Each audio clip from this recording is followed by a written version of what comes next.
நேயர்கள் எல்லாருக்கும் வணக்கம். நீங்களோ சரி, உங்க வீட்டுல யாரோ ஒருத்தர், உங்களோட குடும்பத்துல ஒருத்தர் ராசிக்காரர்களா இருந்தாலும் கூட இந்த பலன்கள் அப்படிங்கிறது உங்களுக்கு ரொம்ப முக்கியமா பொருந்தும். என்ன காரணம் அப்படின்னா, அக்டோபர் மாசம் 18ஆம் தேதி, அதாவது விசுவாவசு வருடம் ஐப்பசி மாசம் 1ஆம் தேதி குரு பகவானோட அதிசார பயிற்சி அப்படிங்கிறது நடக்குது. இது சாதாரணமா நம்ம குரு பயிற்சி அப்படின்னு மட்டும் எடுத்துட்டு போயிட முடியாது. இந்த குரு பயிற்சியில சனி பயிற்சியோட பலன்கள் அப்படிங்கறதும் அடங்கி இருக்கு. என்ன காரணம் அப்படின்னா, குரு பகவான் மிதுன ராசியிலிருந்து பயிற்சியாகி அதிசாரமா கடகராசிக்கு போய் உச்சமடைய போறாரு ஒரு 52 நாளைக்கு. இந்த 52 நாளும் கடகராசிக்கு போற குரு தன்னோட 9ஆம் பார்வையால மீன ராசியில இருக்கிற சனியை பாக்குறாரு. அப்ப சனியால கெட்டவங்களும், சனியால கஷ்டப்பட்டவங்க, துக்கப்பட்டவங்க, நடுத்தருவுக்கு வந்தேன், ஏமாந்துட்டேன், எல்லாத்தையும் இழந்துட்டேன் அப்படிங்கிறவங்களும் கூட குரு பார்க்க சனி புனிதப்படுறாரு அப்படிங்கறதால இதுக்கு மேல ஒரு நல்ல மாற்றம் அப்படிங்கிறத எதிர்பார்க்கலாம். அப்ப இந்த அதிசார குரு பயிற்சி காலகட்டத்துல 52 நாளும் குரு பகவான் கடகராசியில உச்சம் பெற்று அங்க இருந்து அப்படியே விருச்சிக ராசியை பாக்குறாரு, மகர ராசியை பாக்குறாரு, மீன ராசியை பாக்குறாரு. இப்ப அவரோட பயிற்சி, அவரோட பார்வை, இது எல்லாம் சேர்ந்து உங்களோட ராசிக்கு என்ன பலன்களை கொடுக்க போகுது. இந்த 52 நாள் வாழ்க்கையே அப்படியே தலைகீழா மாறும். நீங்க எதிர்பார்த்த ஒரு நாள் வந்துருச்சு அப்படின்னு கூட சொல்லலாம். அப்படி ஒரு யோக அமைப்பு இருக்கு. அதனால ஒரு தயவு செய்து இந்த வீடியோவை முழுசா பாருங்க, மிஸ் பண்ணாம பாருங்க. அப்பதான் இதுல சொல்லக்கூடியதை எல்லாத்தையும் கடைபிடிச்சிங்கன்னா நிச்சயமா வாழ்க்கையில ஜெயிக்கலாம். மேசராசி நேயர்களே, உங்களுக்கு இந்த குரு பகவானோட அதிசார பயிற்சி எப்படி இருக்கு அப்படின்னு பார்த்தோம்னா, எப்படா இந்த அதிசார பயிற்சி வரும் அப்படின்னு எதிர்பார்த்து காத்துக்கிட்டு இருந்த ஒரு ராசிக்காரர்கள்ல முக்கியமான நபர்கள் மேச ராசிக்காரர்கள். ஏன் அப்படின்னா, இந்த குரு பயிற்சி உங்களுக்கு என்ன மாற்றத்தை கொடுக்க போகுதுன்னா, உங்களோட ராசிக்கு விரைய வீட்டுல சனி அப்படிங்கிறவர் இருந்துட்டாரு. படாத பாடு, கட்டுக்கடங்காத செலவு. நான் செவனேன்னு இருந்தாலும் வெட்டி செலவு வருது, செவனேன்னு இருந்தாலும் தண்ட செலவு வருது. ஒரு 10 ரூபா சம்பாரிச்சு கொண்டு வீட்டுல வைக்க முடியல. நான் எடுத்துட்டு போற 10 ரூபாய்க்கு மேல அங்க 12 ரூபா செலவு காத்துக்கிட்டு இருக்கு. தேவையில்லாத நிறைய பேரை நம்பி ஏமாந்துட்டேன், முதுகுல குத்தப்பட்டுட்டேன், தேவையில்லாத துரோகங்கள், நிறைய ஏமாந்து போயிட்டேன். தொழிலையும் பெருசா வருமானம் இல்லை, தொழில் படுத்துக்கிச்சு, ஆனா செலவு கட்டுக்கடங்காம போயிட்டு இருக்கு. எல்லாமே தண்ட செலவா வருது. வேலையிலையும் பெரிய அளவுல நாட்டம் இல்லை. ஏதோ முயற்சி செஞ்சு பார்த்தாலும் நம்ம உழைப்புக்கு தகுந்த ஊதியம் அப்படிங்கிறது கிடைக்க மாட்டேங்குது. இப்படி புலம்பிட்டு இருந்தீங்க. இது எல்லாத்துக்கும் முக்கிய காரணம் 7.5 சனி அப்படிங்கிறது. அதோட குரு உங்களோட ராசியை பொறுத்த வரைக்கும் 9க்கும் 12க்கும் அதிபதியானவரு 3வது வீட்டுல போய் மறைஞ்சு போயிட்டாரு. அப்ப மறைஞ்ச குருவால எதுவும் செய்ய முடியல.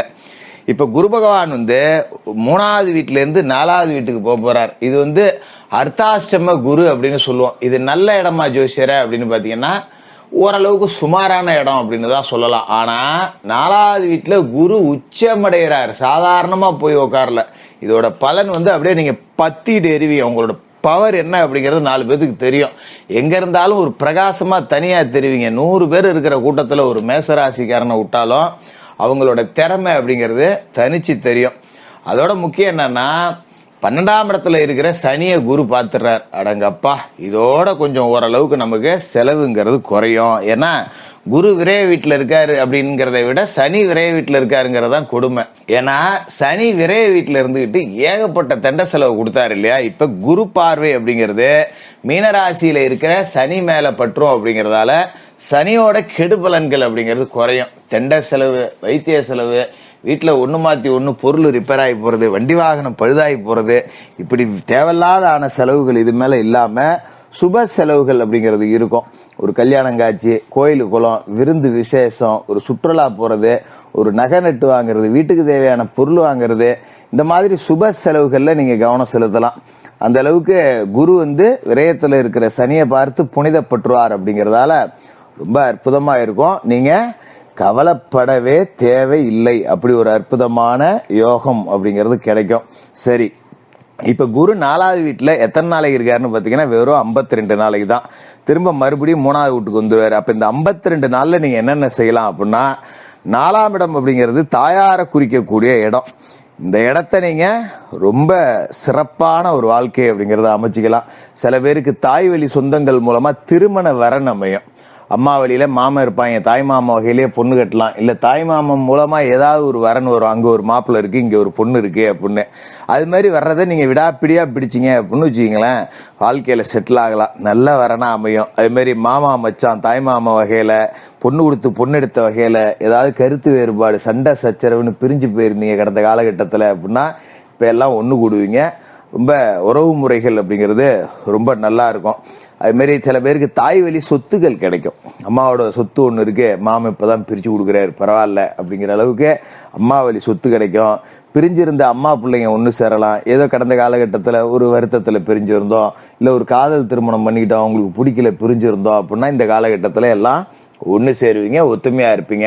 அது மாதிரி அம்மாவே அப்பா கிட்ட பேசி புள்ள கஷ்டப்படுறாயப்பா, ஏதாவது 10 ரூபா பிரிச்சு கொடுப்பாவோ, நம்ம புள்ள தானே, அவனுக்கு தானே சேர்த்து வைக்கிறோம், எங்க தலையில தூக்கிட்டு ஓட போறோம், 10 ரூபா அவனுக்கு ஏதோ தொழில அவருக்கு வழியை காட்டு, பாவம் புள்ள கஷ்டப்படுறான் அப்படின்னு.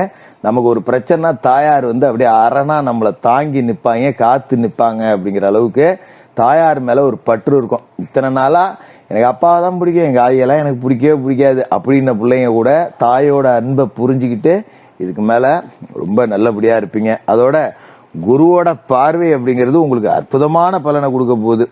8, 10, 12 இந்த 3 வீட்டுல குரு பார்வை அப்படிங்கிறது விழுவுது. அதாவது 8வது இடம் அப்படிங்கிறது ஆயுள் ஸ்தானம். சில பேருக்கு 7.5 சனி இருக்கு அப்படிங்கும்போது உயிரை பத்தின பயம்லாம் வந்திருக்கும். ராத்திரில தூங்கினா கெட்ட கெட்ட கனவு வரும். சில பேருக்கு லேசா நெஞ்சு வலி வரும். நெஞ்சு வலி வந்தா கூட போன் எடுத்து அந்த நேரத்துல நோண்டி பார்ப்பீங்க, ஏதாவது மாரடைப்பு வந்துருச்சா, அதோட அறிகுறி ஏதாவது இருக்கா அப்படிலாம் பார்த்து இருந்திருப்பீங்க. சாதாரணமா ஒரு வாயு தொந்தரவு வந்தா கூட இந்த அளவுக்கு உங்களை அதிகபட்சமா யோசிக்க வச்சிருக்கோம்.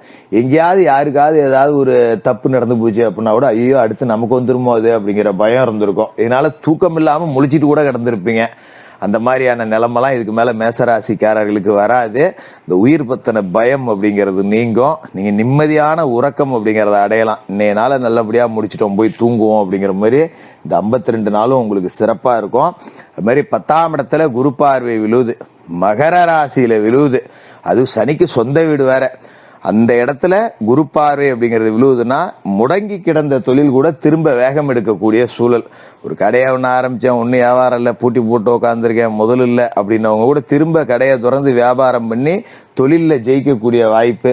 மாரி இன்னும் கொஞ்சம் மூலதனம் இருந்தா நல்லா இருக்கும் அப்படிங்கிறவங்களுக்கு ஒரு அரசு மூலியமா வங்கி கடன் கிடைக்கிறது, ஒரு மானியம் கிடைக்கிறது, யாராவது நண்பர்களுக்கு உறவினர்கள் கொடுத்து உதவுறது, தாயார் வகையில ஒரு நிதி கிடைக்கிறது, இது எல்லாமே இதுக்கு மேல கிடைக்கும். தொழிலை நீங்க வெற்றிகரமா செய்யலாம். 12ஆம் இடத்திலையும் குருவோட பார்வை விழுவுது அப்படிங்கறதால ரொம்ப சிறப்பா இருக்கும். சுப செலவுகள் தான் செய்வீங்க.